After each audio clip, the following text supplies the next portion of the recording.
Океј, овде ќе направам уште едно кратко видео. Овој мостов е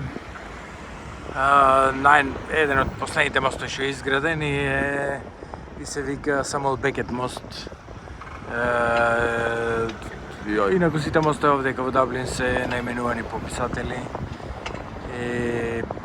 Ова е Самуел Бекет, добитник на Нобелова награда и најпознато од негово дело е Чекајќи го Годо.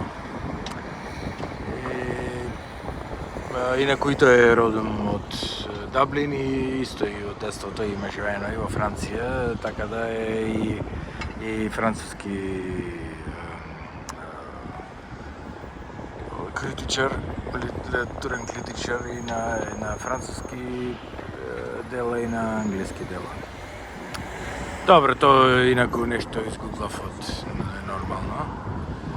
Али, овдека, значи, ова е еден од последните мостови што е. Веќе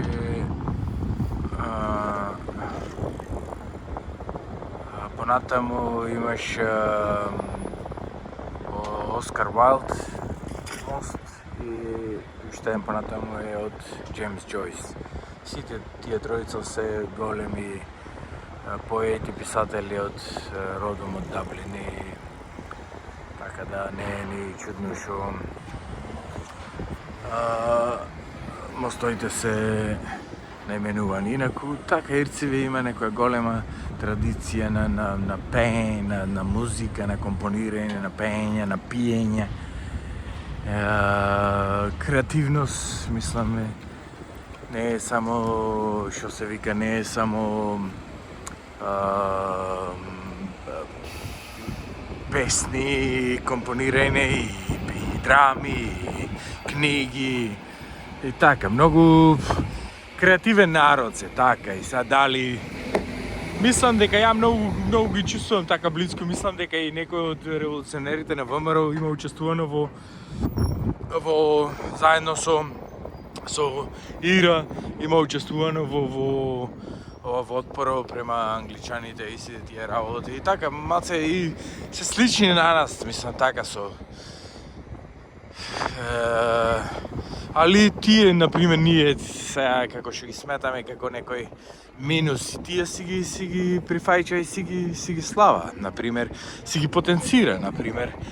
И овде како ќе посетиш Даблин, например, претежно те повикува да посетиш пивници, барои, кај што се свири, кај што се пија, кај што се така. Инаку Даблин нема нешто ки знаеш што да се види така посебно, али живото е интересен, така.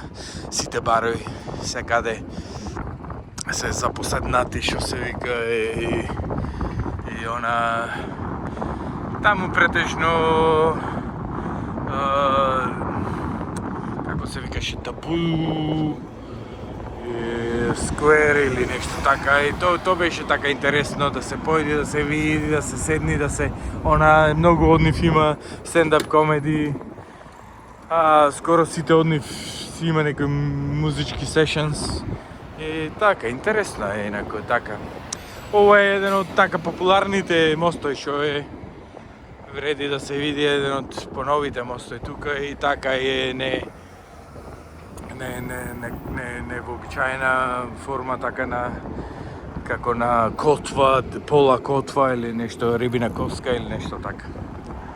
Така од тука.